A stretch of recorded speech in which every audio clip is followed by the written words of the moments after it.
going to introduce you to some big words, and I wonder if some of you have heard them before.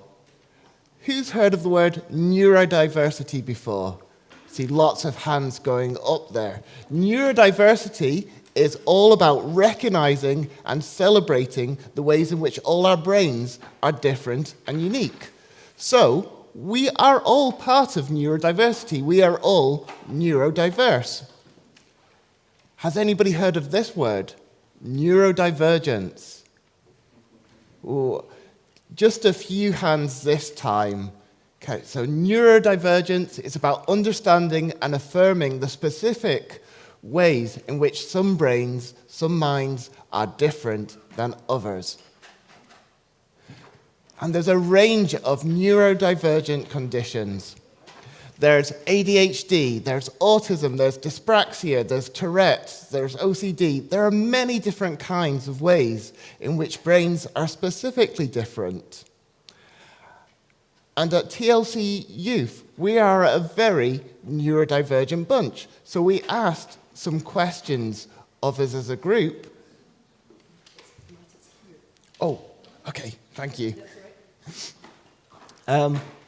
We asked, what does neurodivergence look like in your life? One person said, autism is just the way I am as a person. I couldn't imagine being any other way. Another person said, being neurodivergent comes with advantages and disadvantages, so strengths and challenges, like Fiona was talking about earlier. Another said, for me, neurodivergence looks like the way I act and interact with other people in my life. I tend to be more expressive in general. I rarely ever mask my feelings, my emotions, and I always speak my mind. Another said, ADHD has a huge impact on my ability to concentrate on information and tasks. For me, organizing myself is really difficult because time is always a bit messy in my perception. We asked, what do you want others to know about neurodivergence? One person said, autistic people like to do things in a certain way. And that's really important, getting to know the certain ways that autistic people like to do things. Another said, being autistic and neurodivergent isn't a problem. And everyone experiences neurodivergence in a different way. This person said, some people look at me and they don't see an autistic person because I don't conform to the stereotype of what they're expecting. But autistic people come in all different kind of tints. And just because we don't fit that doesn't mean we're not autistic. Another said, autism is nothing to be ashamed of. Another person said, adults can have ADHD too.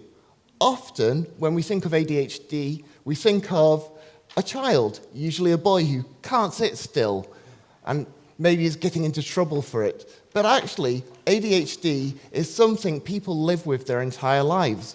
And often, girls and women are underdiagnosed. So anybody could have ADHD, and it can look different for different people. A lack of understanding about ADHD can lead to some people being in very dark and lonely places. What barriers do you experience as a neurodivergent person? One person said, I have trouble reading people's social cues and their body language. Another said, I'd struggle with where to even begin at school, and they described some of the help that they needed. Sometimes they would need a scribe to sit with them in class to write the notes for them so they could actually pay attention to what was being said, because when they tried to write it down, then they stopped, following what the teacher was saying.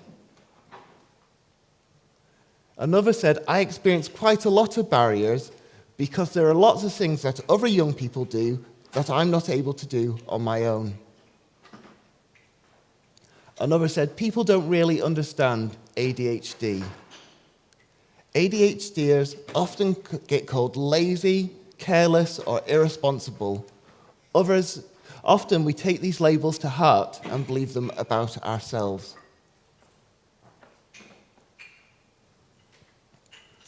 What would you do so that there were less barriers for neurodivergent people? We need more safety nets. The young person who described their experience of school kind of talked about how they had a hub to go to, somewhere they could go in between lessons and at lunchtimes where they could get some help with their learning and have some social support. But as an adult, the safety nets, are not so evident. Things like disability payments are needed. Another said, I would push for open-mindedness and education about neurodiversity. And they said, neurodivergence is a superpower, not a debilitation. Just because we think differently and act differently doesn't mean we're a problem that needs to be solved.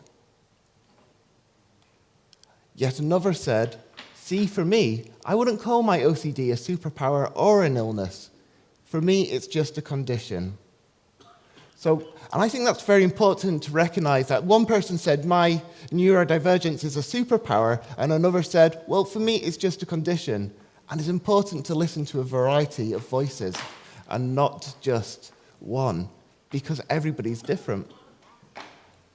And the final question we asked was, is there something about the way that your brain works that you're grateful for?